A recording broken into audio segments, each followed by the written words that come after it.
You don't belong here. You need to leave here, you dirty thing.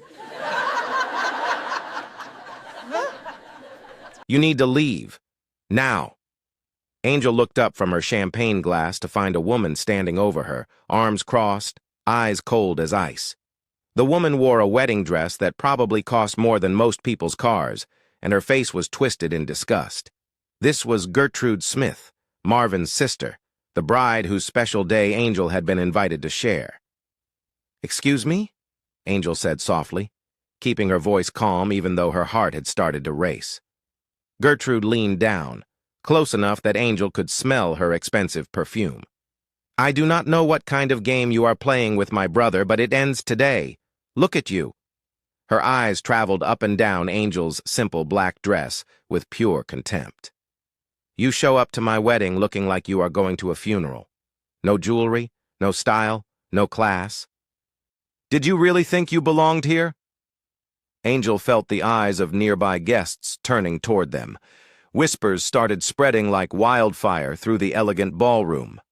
Marvin was across the room, talking to his father, completely unaware of what was happening. Gertrude had planned this moment carefully, waiting until Angel was alone and vulnerable. "Marvin invited me," Angel replied, her voice steady even though her hands were trembling. "I am here because he wanted me here." Gertrude laughed, but it was not a happy sound. It was sharp and cruel, designed to cut. "My brother has always been too kind for his own good. He sees a sad little charity case and thinks he can save her. But let me be very clear with you, sweetheart. You are not one of us. You will never be one of us. And the sooner you realize that and walk away, the better it will be for everyone." "Gertrude, what are you doing?" Both women turned.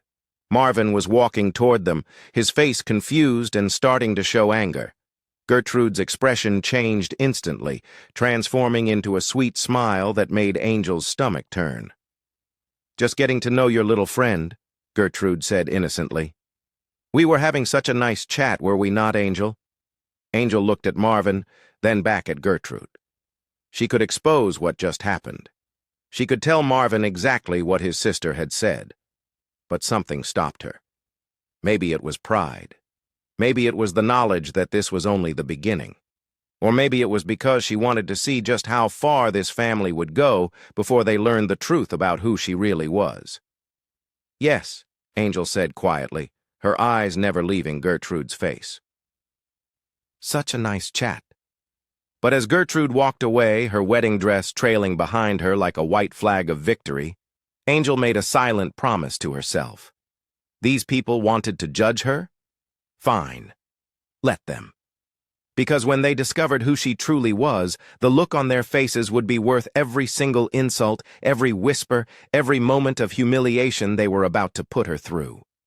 What Gertrude did not know, what none of them knew, was that the simple woman in the plain black dress was about to turn their perfect world completely upside down, and it would all start with 3 words from the groom's mouth that would change everything.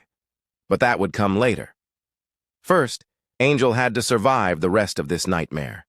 3 months earlier, life was different, simpler, real. The coffee shop on 5th and Madison was Angel's secret hideaway. Tucked between a law firm and a dry cleaner, most people walked right past it without noticing. But Angel noticed. She noticed the way morning light came through the windows. She noticed how the owner, an older man named Pete, always remembered that she liked her coffee black with no sugar. She noticed that this place asked nothing of her except to exist. In her other life, the one that started at 6 in the morning and often did not end until midnight, Angel was someone completely different. She was Miss Zimmerman, the founder and CEO of Zurich Capital, one of the most powerful investment firms in the country. She was the woman whose phone calls could make or break billion-dollar deals. She was the face that appeared in business magazines with headlines like The Quiet Power and How She Built an Empire Before 30. But here, in this tiny coffee shop with its cracked floor tiles and mismatched chairs, she was just Angel, and she had fought hard to keep it that way. "You always look so peaceful when you read." Angel glanced up from her book. A man stood beside her table, holding a cup of coffee and wearing a smile that seemed genuine. He was handsome in an easy way, with warm brown eyes and light hair that looked like he had just run his fingers through it. His clothes were expensive but casual, the kind of outfit that said money without screaming it. "Thank you," Angel said politely, returning to her book. She had learned long ago that engaging with strangers usually led to conversations she did not want to have. But the man did not leave. "I am sorry. I do not mean to bother you. It is just that I have been coming here for a few weeks now, and you are always here, always reading, always so calm. In a city where everyone is rushing and stressed, you are like an island of peace. I just wanted to say that it is inspiring." Despite herself, Angel smiled. There was something honest in his voice, something that did not feel like a pickup line or a business pitch. "The world moves fast enough without my help," she said. "Sometimes it is good to just be still." "I am Marvin," he said, extending his hand. "Marvin Smith." "Angel," she replied, shaking his hand. His grip was firm but gentle, and when she let go, he did not try to hold on longer than necessary. A good sign. "May I sit?" he asked, gesturing to the empty chair across from her.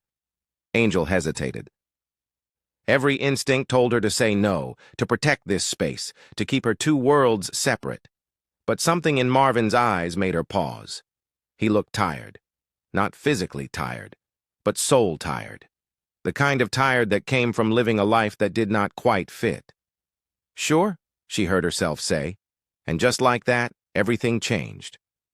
Marvin came back the next day, and the day after that. At first, they just exchanged pleasantries. Then they started sharing stories. Marvin told her about growing up in a family that expected perfection, about business dinners where love was measured in profit margins, about feeling like he was living someone else's dream instead of his own. Angel listened. She did not share much about herself, but she listened with her whole heart. And in listening, she saw something beautiful. Marvin was kind. He was real. He asked the elderly woman at the next table if she needed help carrying her bags. He left generous tips for Pete even though the coffee only cost $2. He laughed at himself when he spilled sugar everywhere trying to be smooth. "What do you do, Angel?" Marvin asked one morning, about 2 weeks into their daily coffee meetings. Angel had prepared for this question. "I work in business," she said carefully. Not a lie, but not the whole truth either. "Do you like it?" he asked. No one had ever asked her that before. They asked how much she made, how many people worked for her, how she did it so young, but no one asked if she liked it. "Sometimes," Angel answered honestly. "It can be lonely, making decisions that affect people's lives, always having to be strong, always having to be right. Sometimes I wonder if I have built something amazing or just built walls around myself." Marvin reached across the table and gently touched her hand. Not grabbing, just touching. "Maybe that is why you come here," he said softly. "To remember what it feels like to not have walls." Angel felt something crack open inside her chest, something that had been locked away for so long she had forgotten it was there. Hope. The hope that maybe, just maybe, someone could see her. Not her success, not her power, not her bank account. Just her. Weeks turned into months. Coffee dates became long walks through Central Park. Marvin shared his dreams of doing something meaningful with his life instead of just maintaining his family's legacy. Angel shared her love of old bookstores and quiet Sunday mornings. They laughed. They talked about everything and nothing, and slowly, carefully, Angel began to fall in love. "My sister is getting married," Marvin said one afternoon as they sat on a bench watching children chase pigeons. "It is going to be this big fancy event at my parents' estate, very formal, very stuffy, very much everything I usually try to avoid." Angel felt her stomach tighten. She knew what was coming. "I want you to come with me," Marvin said, turning to face her. "I know we have only known each other for a few months, but Angel, you make me feel like I can breathe, like I can be myself. I want my family to meet the woman who has changed my life." This was the moment Angel should have told him the truth, should have explained that meeting his family as just Angel was a disaster waiting to happen. Should have revealed that she was not some simple woman working a regular job, but someone whose name carried weight and power in circles his family probably moved through. But looking at Marvin's hopeful face, at the way his eyes shined when he looked at her, she could not do it. She could not break whatever spell had been cast between them. Not yet. "Okay," she whispered. "I will go." The smile that lit up Marvin's face made her feel like she had just given him the world. But deep inside, Angel felt a shadow of dread, because she knew what happened when worlds collided. She knew how people like Marvin's family would see her, judge her, dismiss her, and she knew that what was about to happen would either make their relationship stronger or destroy it completely. 2 weeks before the wedding, Angel's phone buzzed with a message from an unknown number. "Hello, Angel. Gertrude Smith here, Marvin's sister. I wanted to reach out about the wedding. Since you will be attending, I thought it best to send some guidance. I have attached photos of appropriate attire for our guests. Nothing too flashy, of course. We would hate for anyone to feel uncomfortable by being overdressed or underdressed. Also, seating arrangements have been finalized. You will be at table 12. It is toward the back, but I thought you might prefer a quieter spot away from the main festivities. Looking forward to meeting you." Angel stared at the message for a long time. Every word was chosen like a weapon. The message was clear. "You are not good enough. You do not belong. We are doing you a favor by letting you come at all." She could have responded. Could have told Gertrude exactly who she was. Could have sent a photo of herself on the cover of Forbes magazine with the headline, "Power Player, How Angel Zimmerman is Changing the Game." But Angel had not built an empire by reacting emotionally to every insult. She had built it by being strategic, patient, and knowing exactly when to reveal her cards. So she deleted the message and said nothing. The night before the wedding, Marvin held Angel close in his apartment. "Tomorrow might be overwhelming," he said quietly. "My family can be a lot, but I will be right there with you. I promise." Angel wanted to believe him, wanted to trust that love could overcome prejudice and judgment. But she had lived in this world long enough to know better. Tomorrow was going to be a test, not just of their relationship, but of who Marvin really was when forced to choose between the woman he loved and the family he had known his entire life. "I know," she said softly. "I trust you." She hoped it was true. The wedding day arrived with perfect weather and perfect decorations at the Smith family estate. Everything was elegant, expensive, and designed to impress. Angel wore her simple black dress and pearl earrings, her only pieces of real jewelry. Marvin looked handsome in his suit, and he could not stop telling her how beautiful she was. But from the moment they walked through the gates, Angel felt it. The stares, the whispers. Marvin's mother shook her hand with a smile that never reached her eyes. His father looked at her like she was already forgotten. Cousins grouped together, glancing her way and giggling behind their hands. And then came Gertrude's confrontation, the cruel words, the public humiliation disguised as concern, the moment that set everything else in motion. Now, sitting at table 12 in the back corner, Angel watched the reception unfold.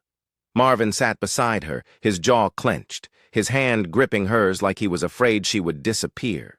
She could see the war happening behind his eyes, the realization that his family was not who he wanted them to be. The speeches began. Laughter filled the room, champagne flowed, and then the groom, Davies Wellington, stood up to give his thank you speech. He looked happy, grateful, in love with his new wife. His voice was warm as he thanked the guests, the wedding party, his new in-laws. And then, mid-sentence, he stopped. His eyes had found something. Someone. His face went white. The microphone shook in his hand. "It cannot be," he whispered. But in the silent room everyone heard. He was staring directly at Angel. Davies Wellington stood frozen at the microphone, his face as white as his bride's wedding dress. The words, "It cannot be," hung in the air like thunder before a storm. Every single person in the elegant ballroom turned to see what had stolen the groom's attention on the most important day of his life. Their eyes followed his stare until they all landed on the same person. Angel, sitting quietly at table 12 in the back corner, wearing her simple black dress. Ines writes, Substack. Gertrude grabbed her new husband's arm, her perfectly painted smile cracking like glass. "Davies, what are you doing? Finish your speech," she hissed through clenched teeth, loud enough that the front tables could hear. But Davies did not move. He just kept staring at Angel, his mouth opening and closing like he wanted to say something but could not find the words.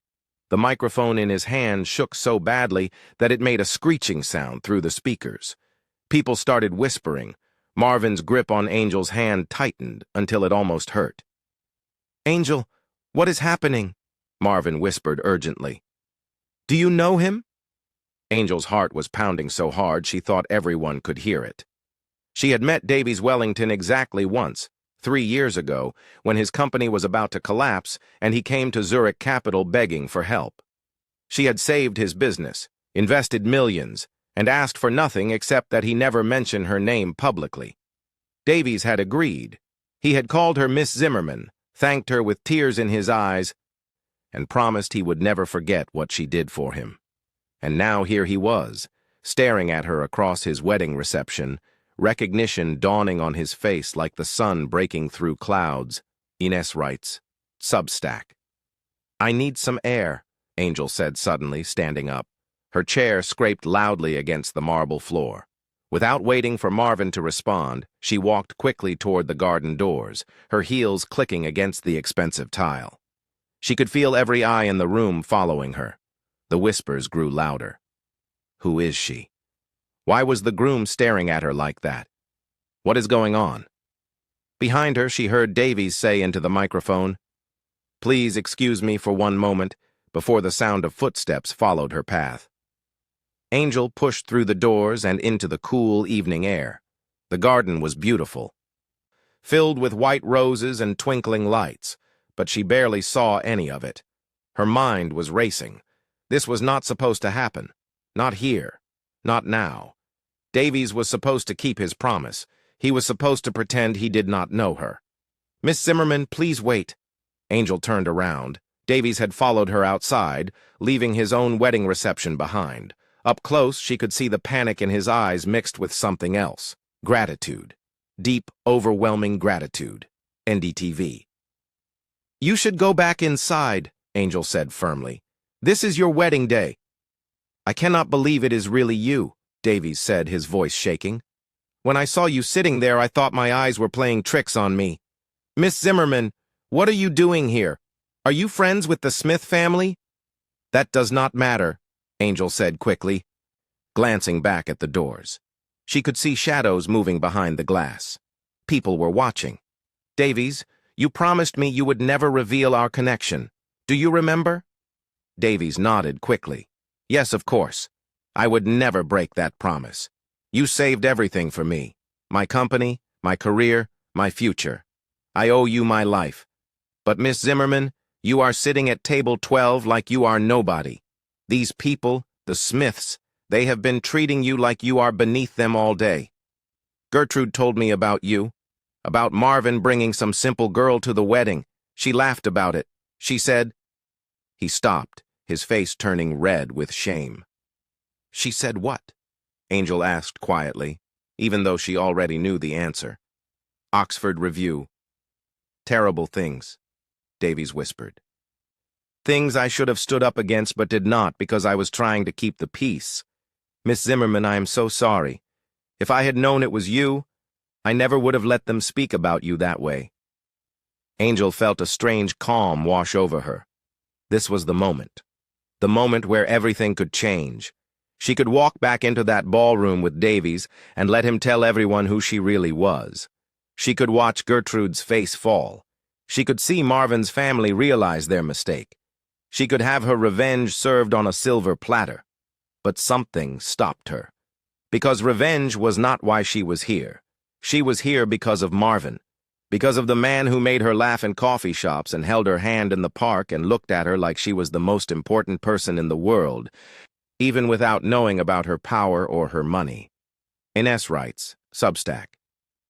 Davies, I need you to do something for me, Angel said slowly. I need you to go back inside, finish your speech, and act like nothing happened. Can you do that? Davies looked shocked. But they are treating you horribly. They do not know who you are. They think— I know what they think, Angel interrupted gently. And right now, I need it to stay that way. Just for a little while longer. Can you trust me? Davies hesitated, then nodded. If that is what you want, Miss Zimmerman, but please know that if you ever need anything, anything at all, I will be there. You gave me my life back. I will never forget that. As Davies walked back toward the reception, Angel stood alone in the garden. The fairy lights twinkled above her like stars. She could hear music starting up again inside, the party continuing as if nothing had happened. But everything had happened. The secret was cracking open. And soon, very soon, there would be no hiding who she really was. Angel? She turned to find Marvin standing in the doorway. He looked confused and hurt and worried all at once. What was that about? Why did Davies follow you out here? Angel, please talk to me. I feel like I am missing something huge. This was it, the moment to tell him the truth, to explain everything. But before Angel could open her mouth, Gertrude's voice cut through the garden like a knife. Well, well, well, is not this cozy? Gertrude stood in the doorway wearing her wedding dress and an ugly expression. Behind her were Marvin's mother and father, along with several aunts and cousins. They all looked at Angel like she was something dirty they found on the bottom of their expensive shoes. Oxford Review. Gertrude, not now, Marvin said, his voice warning. But Gertrude was not finished. I knew you were trouble the moment Marvin told us about you. Some random girl he met in a coffee shop with no family, no background, no connections. And now my husband, on our wedding day, is running after you like you are somebody important. What kind of game are you playing? She is not playing any game, Marvin said, stepping forward. His voice was shaking with anger. And I am done with this, Gertrude. Done with you treating Angel like garbage. Done with this whole family acting like money and status are the only things that matter. Marvin's mother made a small gasping sound. Marvin Alexander Smith, do not speak to your sister that way. It is her wedding day. Then maybe she should act like a bride instead of a bully, Marvin shot back.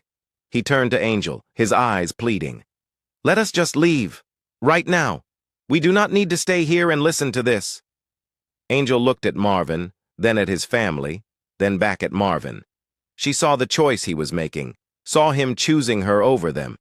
It was everything she had hoped for and everything she had been afraid to want. But before she could respond, before she could tell him yes, let us leave. Let us go somewhere quiet, and I will tell you everything, a voice called out from inside the reception hall. Ladies and gentlemen, if I could have your attention, please. Everyone froze. That was Davies's voice, loud and clear through the microphone. Gertrude's face went pale. What is he doing? She whispered. They all rushed back inside, Gertrude practically running in her wedding dress. Angel followed slowly, her heart sinking. No, please no. Davies had promised. He had agreed to wait. But when Angel stepped back into the ballroom, she saw Davies standing at the microphone with a look of determination on his face. The entire room was silent, waiting. Marvin grabbed Angel's hand as they stood in the back. I want to apologize for my strange behavior a few moments ago, Davies began, his voice steady now. I was surprised because I recognized someone in the room, someone very important, someone who changed my life 3 years ago when I was at my lowest point. Gertrude was pulling at his sleeve, whispering urgently for him to stop. But Davies gently removed her hand and kept talking. Unboring wedding. You see, 3 years ago, my company was failing. We were about to lose everything. I went to every bank, every investor, every person I knew begging for help, and everyone said no, everyone except one person. One person who believed in me when no one else would. One person who gave me a chance and asked for nothing in return except that I work hard and treat people fairly. Angel felt like she could not breathe. People were starting to turn around, trying to figure out who Davies was talking about.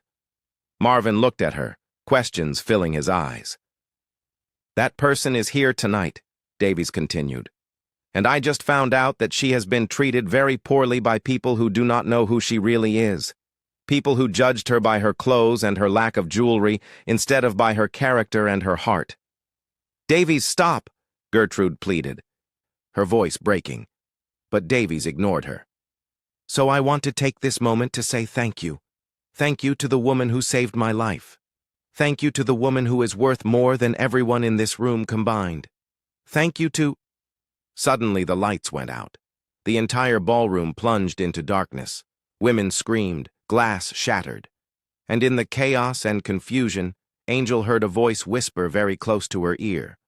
A voice she did not recognize. Miss Zimmerman, you need to come with me right now. There is something you need to see. Something about Marvin that changes everything. Angel's heart stopped. In the pitch-black ballroom, someone had just whispered her real name. Miss Zimmerman, not Angel. And they knew something about Marvin, something that changes everything. Who are you? Angel whispered back, trying to pull away. But the person's grip on her arm was firm, not painful, but urgent. There is no time to explain. Please, you have to trust me. What you are about to find out about Marvin Smith will break your heart. But you deserve to know the truth before you get hurt even more. Emergency lights flickered on, casting eerie shadows across the ballroom. People were shouting, trying to find their phones for flashlight. Gertrude was screaming about her perfect wedding being ruined, and Angel could finally see who was holding her arm. It was a woman, maybe 60 years old, with kind eyes and gray hair pulled back in a neat bun. She wore a simple server's uniform, the kind the catering staff wore. No one important. No one anyone would notice. MCC. Please, the woman said again. I am Patricia. I have worked for the Smith family for 30 years, and I cannot stay silent anymore, not when I see what they are doing to you. Before Angel could respond, Marvin's voice cut through the darkness. Angel! Angel! Where are you? Patricia squeezed Angel's hand. Meet me in the kitchen in 10 minutes, the back kitchen, past the main ballroom. I will show you proof. Proof of everything. Then she disappeared into the crowd of confused guests, leaving Angel standing alone as the main lights suddenly came back on. Healthline.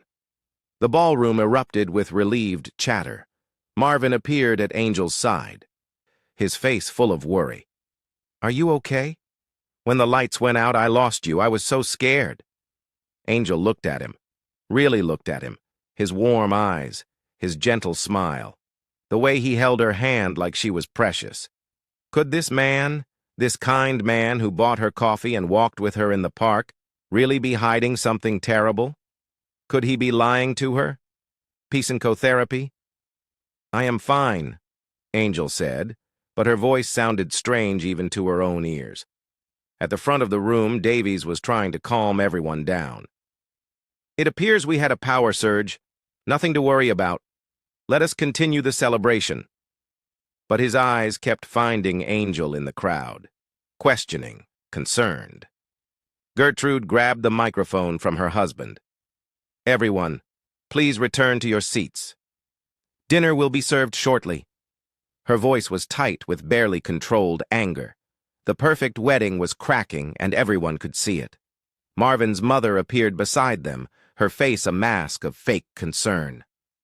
Marvin, darling, perhaps you should take your guest home. She looks very pale.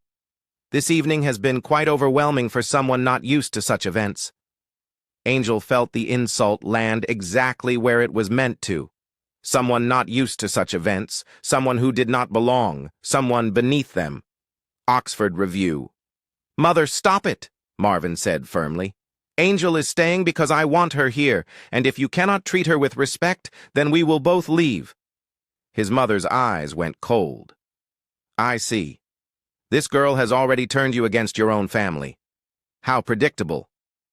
No, Marvin said, his voice rising. This family turned me against them by showing me exactly who they really are, judgmental, cruel, caring more about appearances than about people. Angel did not do anything except be herself, and that is more than I can say for any of you. Angel watched the confrontation with a sick feeling in her stomach. Marvin was defending her, choosing her, standing up to his family in a way that clearly cost him. But Patricia's words kept echoing in her mind. Something that changes everything. Proof of everything. Los Angeles F. Therapist +1. I need to use the restroom, Angel said suddenly, pulling her hand from Marvin's. I will be right back. Do you want me to come with you? Marvin asked, concerned. No, I am fine. Just give me a few minutes.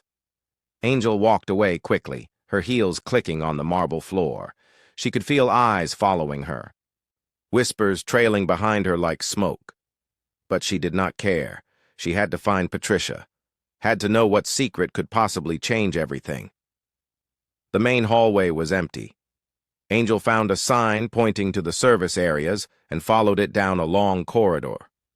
The sounds of the party faded behind her. Here, the expensive decorations gave way to plain white walls and practical lighting. This was where the real work happened, where people like Patricia made events look perfect while staying invisible. Healthline Angel pushed through a door marked Kitchen Staff Only and found herself in a large professional kitchen. Pots and pans hung from hooks, stainless steel counters gleamed under fluorescent lights, and standing by a prep table, holding a manila folder, was Patricia. You came, Patricia said, relief washing over her face. I was afraid you would not believe me. I do not even know what I am supposed to believe, Angel said carefully. How do you know who I am? How do you know my real name? Patricia smiled sadly. Miss Zimmerman, my daughter works at Zurich Capital. She is an accountant in your New York office. She has told me about you, about how you built something amazing, about how you treat your employees with respect and fairness. When I saw you tonight sitting at that back table being treated like garbage, I recognized you from her photos. Angel's mind raced. Which accountant? There were over 50 people in that department alone. Jennifer Clark is my daughter, Patricia continued, as if reading Angel's thoughts. She started working for you 2 years ago, right out of college. You gave her a chance when no other firm would even interview her because her degree was from a small school. Angel remembered Jennifer. Quiet, brilliant with numbers, always the first to arrive and last to leave. Jennifer is wonderful, Angel said softly. But Patricia, what does this have to do with Marvin? Peace in co-therapy. Patricia's face grew serious. She opened the manila folder and pulled out several photographs. 3 weeks ago, I overheard a conversation I was not supposed to hear. Gertrude and her mother, Mrs. Smith, were talking in the study. They thought I had left for the day, but I had come back because I forgot my phone. She handed Angel the first photograph. It showed Marvin at a restaurant with a beautiful blonde woman. They were sitting very close, laughing, his hand on her arm. Angel's stomach dropped. Who is she? Her name is Victoria Ashford. She is from a very wealthy family, exactly the kind of family the Smiths want Marvin to marry into. This photo was taken 6 weeks ago, 2 weeks after Marvin met you at the coffee shop. Angel stared at the photo. It could be innocent, a business dinner, an old friend. But something about the way they sat together, the intimacy of the moment, made her heart hurt. MCC +1. There is more, Patricia said gently, handing her another photo. This one showed Marvin and Victoria at what looked like a charity gala. Marvin was in a tuxedo. Victoria wore a stunning red dress, and they were dancing, her head resting on his shoulder. This was 4 weeks ago, Patricia said. The same week Marvin told you he was traveling for work. Remember? Angel did remember. Marvin had canceled their coffee date, said he had to fly to Chicago for business meetings. She had believed him without question. Why would she not? He had never given her reason to doubt. MCC +1. Why? Angel whispered. Why would he lie? Why would he date both of us? Patricia's eyes filled with sadness. Because you were never supposed to be real. You were supposed to be a game, a rebellion. The Smiths expected Marvin to marry Victoria. It was practically arranged. But Marvin was tired of being controlled. So when he met you, a simple woman with no connections to their world, he saw an opportunity to push back against his family. But he cares about me, Angel said, even though her voice was shaking. I know he does. The way he looks at me, the way he talks to me, it is real. Maybe parts of it are real, Patricia said gently. Maybe he did develop real feelings for you. But Miss Zimmerman, I heard them talking. I heard Gertrude tell her mother that Marvin promised to end things with you after the wedding, that he was just making a point to the family, showing them he could not be controlled, but that eventually he would come to his senses and propose to Victoria like he was supposed to. Health line. The words hit Angel like physical blows, each one breaking something inside her. She thought about the coffee shop, the walks in the park, the quiet moments where Marvin made her feel seen and valued. Had all of it been a lie? A rich boy's rebellion against his controlling family? Los Angeles meth therapist? I do not believe you, Angel said, but her voice had no strength behind it. Patricia pulled out one more piece of paper. This is a text message exchange between Marvin and Victoria from 3 days ago. My daughter Jennifer is very good with technology. When I told her what I suspected, she helped me retrieve these from the family's shared phone plan. Angel took the paper with trembling hands. The messages were printed in black and white, but they might as well have been written in blood. Victoria. I miss you. When is this charade with the coffee shop girl going to end? Marvin. Soon, after Gertrude's wedding, I promise. Victoria. Your mother is getting impatient. She wants us to announce our engagement at the Christmas gala. Marvin. I know, and we will. I just need a little more time. Victoria. I hope she is worth all this trouble. Marvin. She is not, but proving a point to my family is. Angel read the last line 3 times. She is not, but proving a point to my family is. The room started spinning. She gripped the counter to keep from falling. Psychotherapy +2. I am so sorry, Patricia whispered. You deserve so much better than this. You deserve someone who sees your worth, not someone who uses you to make a statement to his family. The kitchen door burst open. Marvin stood there, breathing hard, his face full of panic. Angel, thank God. I have been looking everywhere for you. What are you doing in here? He saw Patricia, saw the papers in Angel's hand, and his face went white. Angel, whatever she told you, let me explain. Is Victoria Ashford real? Angel's voice was cold now, empty of emotion. Marvin froze. How do you... Angel, please, it is not what you think. Is she real? Angel repeated, louder this time. Yes, but... Have you been seeing her while seeing me? Marvin hesitated, just for a second. But that second was enough. You said you were in Chicago 4 weeks ago, Angel continued, her voice getting stronger with every word. Where were you, really? I can explain everything, Marvin pleaded, stepping toward her. Yes, my family wanted me to date Victoria. Yes, I have known her for years. But Angel, what I have with you is different. It is real. She is just someone my family approves of. You are someone I actually care about.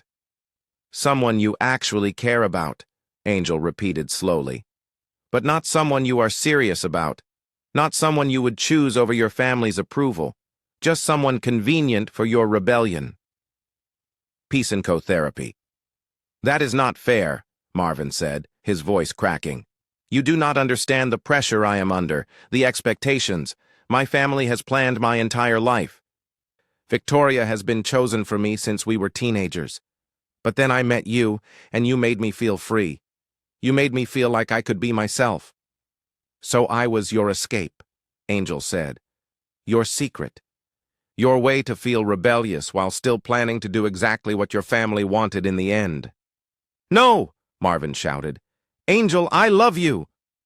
The words hung in the air, 3 words that should have meant everything but now meant nothing. "You love me," Angel said quietly. "But you were going to end things after this wedding. You love me, but you have been making plans with Victoria for Christmas. You love me, but I was never supposed to be real." Tears were streaming down Marvin's face now. "I did not know how to choose. I did not know how to give up everything my family wanted without destroying them. Without destroying myself. So you were going to destroy me instead," Angel finished. "You were going to let me fall in love with you, knowing the whole time that I was temporary, knowing that I was just a phase you would get over. Los Angeles meth therapist +1. Behind Marvin, the kitchen door opened again. This time it was not just one person. It was Gertrude, Mrs. Smith, Mr. Smith, and standing right behind them, looking absolutely furious, was Davies. Well, Gertrude said, her voice dripping with false sweetness. "The coffee shop girl found out the truth. How unfortunate." But Davies pushed past her, his face red with anger. "What is happening here? Marvin, what did you do?" "Stay out of this, Davies," Mrs. Smith said coldly. "This is family business." "Family business?" Davies repeated, his voice rising. "You people have been tormenting Miss Zimmerman all evening, and now I find out your son was using her as some kind of pawn in your twisted family games?" Everyone froze. Miss Zimmerman. He said it again. The name that changed everything. Gertrude laughed cruelly. "Miss Zimmerman? Is that what she told you her name was? How pretentious. She is just Angel, a nobody from a coffee shop who was stupid enough to think she belonged in our world." "She is not nobody," Davies said, his voice deadly quiet. "She is the founder and CEO of Zurich Capital. She is worth more money than your entire family combined. She is the woman who saved my company and my career when I had nothing. And you have been treating her like garbage because you are too blind and too prejudiced to see what was right in front of you." The silence that followed was deafening. Gertrude's mouth fell open. Mrs. Smith grabbed the counter for support. Mr. Smith's face turned an alarming shade of purple. And Marvin, poor Marvin, looked at Angel with complete and total shock. Ines writes, Substack. "Angel," he whispered, "is that true?" But before Angel could answer, before she could say anything, alarms started blaring throughout the entire estate. Red emergency lights began flashing, and a voice came over the speaker system. "Everyone evacuate immediately. There is a fire in the East Wing. This is not a drill. Evacuate now." Chaos erupted. Guests screamed and ran toward the exits, their expensive gowns and suits forgotten in the panic. Smoke began seeping under the kitchen door, thin and gray, but growing thicker by the second. The smell of burning wood filled the air. Wedding decorations that had taken months to plan were abandoned as everyone pushed toward safety. Reddit. "Everyone out! Now!" Davies shouted, grabbing Gertrude's hand and pulling her toward the main doors. Servers dropped their trays. Musicians left their instruments. 200 people scrambled for the exits like water flowing downhill, fast and unstoppable. But in the kitchen, nobody moved. Angel, Marvin, his parents, Gertrude, Davies, and Patricia all stood frozen, staring at each other. The truth hung between them like the smoke beginning to fill the room. Angel was not who they thought she was. Marvin had been lying. And now, with fire alarms screaming and danger closing in, they were trapped together with nowhere to hide from reality. MCC. "We need to leave," Mr. Smith said, his voice sharp with authority. But even he looked shaken, his face pale beneath his expensive cologne and perfect haircut. "Yes, let us go," Mrs. Smith agreed, grabbing Marvin's arm. "We can discuss this unfortunate situation later once we are safe." "Unfortunate situation?" Angel repeated, her voice cutting through the alarm like a knife. "Is that what you call lying to someone for months? Using them? Planning to throw them away like garbage?" Marvin stepped toward her, his hands raised like he was approaching a wild animal. "Angel, please, we need to evacuate. We can talk about this outside where it is safe." "Safe?" Angel laughed. but it was not a happy sound. I have not been safe since the moment I agreed to come to this wedding. Your family has been attacking me all day. And you, Marvin, you have been lying to me for months. So do not talk to me about safety. Smoke was getting thicker now. Angel could feel the heat starting to build. They really did need to leave. But something kept her feet planted on the floor. Maybe it was anger. Maybe it was hurt. Or maybe it was the need to finish this, to not run away before she said everything that needed to be said. Los Angeles MF therapist, Putz 1. Miss Zimmerman, Patricia said urgently, tugging Angel's sleeve. Please, we must go. The fire is spreading. Davies moved to the door and looked out into the hallway. The main corridor is filling with smoke. We need to use the service exit. This way, quickly. They ran, down narrow hallways designed for staff, not guests, past storage rooms and supply closets. The smoke followed them like a living thing, reaching with gray fingers. Angel's eyes burned. Her throat felt tight. Behind her, she could hear Mrs. Smith coughing, Gertrude crying, Marvin calling her name over and over. Finally, they burst through a metal door into the cool night air. The back lawn stretched before them, away from the main estate where fire trucks were already arriving, their red lights painting the darkness. Other guests were scattered across the front lawn, but back here, it was just their small group, breathing hard, covered in soot. Read it. Angel bent over, hands on her knees, trying to catch her breath. Her simple black dress was ruined, smudged with ash. Her hair had fallen from its careful curls, but she was alive. They were all alive. Is everyone okay? Davies asked, checking on each person. When he got to Angel, his eyes were full of concern and respect. Miss Zimmerman, are you hurt? I am fine, Angel said, straightening up. Thank you, Davies. Stop calling her that ridiculous name, Gertrude shrieked, her wedding dress torn and dirty, her makeup running down her face in black rivers. She is not some important person. She is just a liar who tricked my brother. Gertrude, be quiet, Davies said sharply. You have embarrassed yourself enough for one day. Embarrassed myself? She is the one who should be embarrassed? Coming here, pretending to be someone she is not? I never pretended to be anyone, Angel interrupted, her voice calm and cold. I never lied about who I was. I simply did not tell you everything. And do you know why? Because people like you only care about titles and money and status. You judge books by their covers. You decide someone's worth based on their clothes and jewelry instead of their character. Oxford Review. How dare you? Mrs. Smith started, but Angel held up her hand. No, you do not get to speak anymore. For months, I have listened to you people whisper and judge and mock. Tonight, at this wedding, your daughter told me I needed to leave because I did not belong. She insulted me, disrespected me, and I said nothing because I loved your son and I wanted to give him a chance to stand up for me. Angel turned to Marvin, who looked like he wanted to disappear into the ground. And you did stand up for me, against your family, against their cruelty. And for a moment, I thought maybe you were different. Maybe you really did care about me for who I was, not what I could give you. I do care about you, Marvin said desperately. Angel, yes. I made mistakes. Yes, my family pressured me to date Victoria. Yes, I should have told you the truth. But my feelings for you are real. Everything we shared was real. Psychotherapy. Was it? Angel asked softly. Because according to your text messages with Victoria, I was just a way to prove a point to your family. I was not worth the trouble.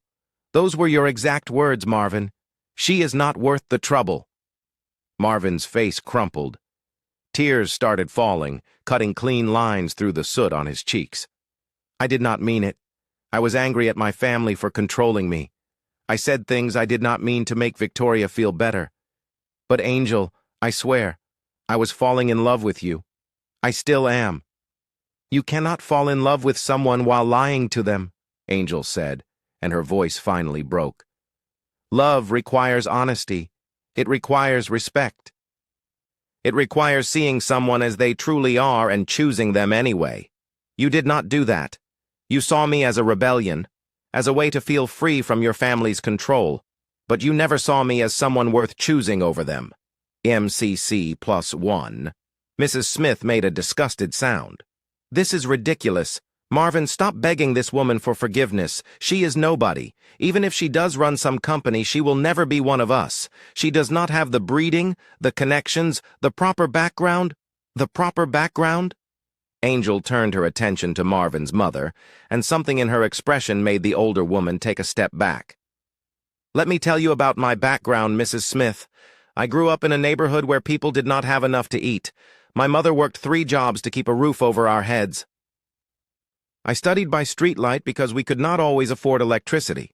And when I was 17, I started a company with $500 I saved from working at a grocery store. Angel's voice grew stronger with every word. I built Zurich Capital from nothing. No family money, no connections, no one opening doors for me because of my last name. I did it with hard work, intelligence, and refusing to let people like you tell me I was not good enough. Innes writes. Substack. Today, my company manages over $15 billion in assets. I have offices in 12 countries. I employ over 3,000 people, and I make sure every single one of them is paid fairly and treated with respect. Forbes magazine called me one of the most influential people under 40. The president asked me to serve on an economic advisory board, and I said yes, because I wanted to help make policies that would give other kids like me a chance to succeed. The Smith family stood in stunned silence. Even Gertrude had stopped crying, her mouth hanging open. Oxford Review.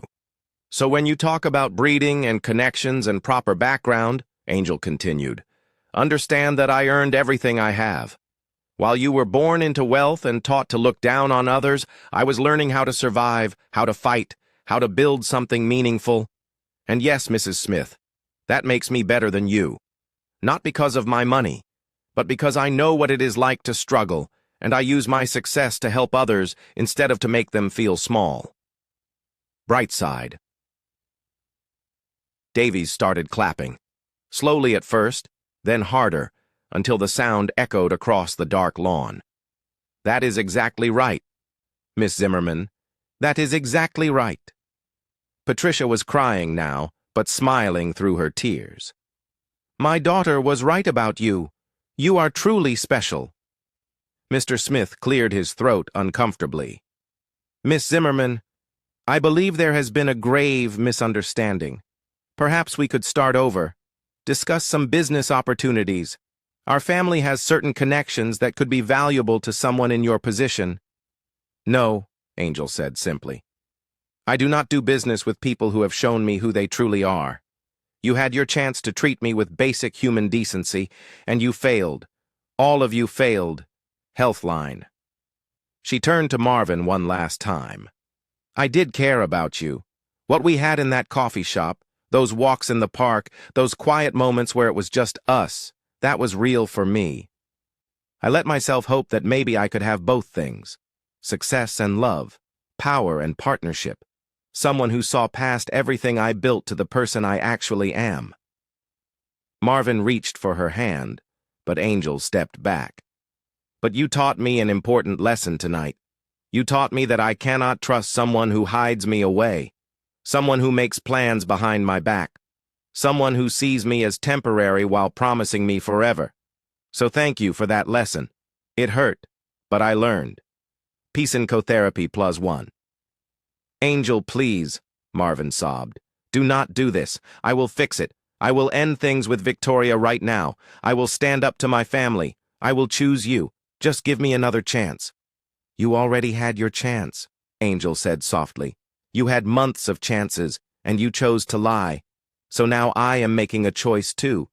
I am choosing myself. I am choosing my dignity. I am choosing to walk away from people who do not see my worth. Fire trucks were everywhere now, firefighters spraying water on the east wing of the estate. Angel could see the main group of wedding guests on the other side of the property, wrapped in blankets, drinking water. She needed to get over there, to make sure everyone was truly safe. But first, she had one more thing to say. Reddit. Gertrude, I hope your marriage is happy. I hope Davies treats you with more kindness than you showed me today. But I also hope you remember this moment. Remember that the woman you mocked and dismissed and tried to destroy was someone who could have been your friend, someone who could have been family. But you chose cruelty instead of curiosity. You chose judgment instead of understanding. And that choice says everything about you and nothing about me. Angel started walking toward the front of the estate. Patricia hurried to catch up with her. Miss Zimmerman, where will you go? Away from here, Angel said. Far away from here. May I ride with you? Patricia asked. I do not think I can work for this family anymore after tonight. Angel stopped walking and looked at the older woman. She saw kindness in Patricia's eyes. Courage. The same courage it took to stand up and tell a truth that could cost you everything. Yes, Angel said, linking her arm through Patricia's. You can ride with me. And if you need a new job, I am always looking for good people at my company, people with integrity. Patricia's face lit up with hope. Really? Oh, Miss Zimmerman, that would be wonderful. Call me Angel, Angel said, smiling for the first time in hours. And tell me more about your daughter Jennifer. I think we should promote her. Anyone who raised a mother brave enough to stand up for what is right must be pretty special herself. Behind them, Marvin was still calling her name, but Angel did not look back. She kept walking forward, toward the fire trucks and the paramedics and the chaos of what remained of Gertrude's perfect wedding. And with every step, she felt lighter, freer, like she was finally letting go of a weight she had been carrying without realizing it. Los Angeles meth therapist. A paramedic checked her over, gave her water, wrapped a blanket around her shoulders. Davies found her and apologized again for his new family's behavior. Angel told him it was not his fault, that she hoped he would be happy, and that she expected him to treat Gertrude well, even though Gertrude had not deserved her kindness. I will, Davies promised. And Miss Zimmerman, thank you for believing in me when no one else did. I will spend the rest of my life trying to pay that forward. An hour later, Angel sat in the back of a luxury car she had called from her personal service. Patricia sat beside her, still looking stunned by everything that had happened. The Smith estate disappeared behind them as they drove away, and Angel felt something powerful settle into her bones. Peace. She had walked into that wedding as someone pretending to be small, letting others define her worth. But she was leaving as exactly who she was. Angel Zimmerman, powerful, successful, valuable, and finally free. Innis Rights. Substack. Are you okay? Patricia asked gently. I am, Angel said, and she meant it. Tonight hurts. Tomorrow will hurt too. But I learned something important. I learned that I do not need someone else to validate me.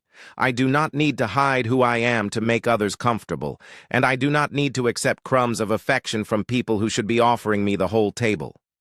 Patricia smiled. Your mother raised you well. She did, Angel agreed, thinking of the woman who worked 3 jobs and still made time to tell her daughter she could be anything. She taught me that dignity is not something anyone can take from you. It is something you carry inside. And no matter how people treat you, no matter what they say or do, you get to decide your worth, not them. Oxford Review. 6 months later, Angel sat in her corner office on the 42nd floor of a gleaming skyscraper. Through the windows, she could see the entire city spread out below her like a kingdom. Her kingdom, built with her own hands, earned with her own sweat and tears, and refusal to give up when the world said she could not succeed. Her assistant knocked on the door. Miss Zimmerman? Your 3 o'clock is here. Angel smiled. Send her in. Jennifer Clark walked in, nervous but excited. You wanted to see me, Miss Zimmerman? Yes, Angel said, gesturing to the chair across from her desk. I wanted to personally tell you that you are being promoted to Senior Director of Finance. Your work has been exceptional, and your mother is one of the bravest people I have ever met. I believe courage runs in families. Jennifer's eyes filled with tears. Thank you. Thank you so much. My mother told me what happened at that wedding.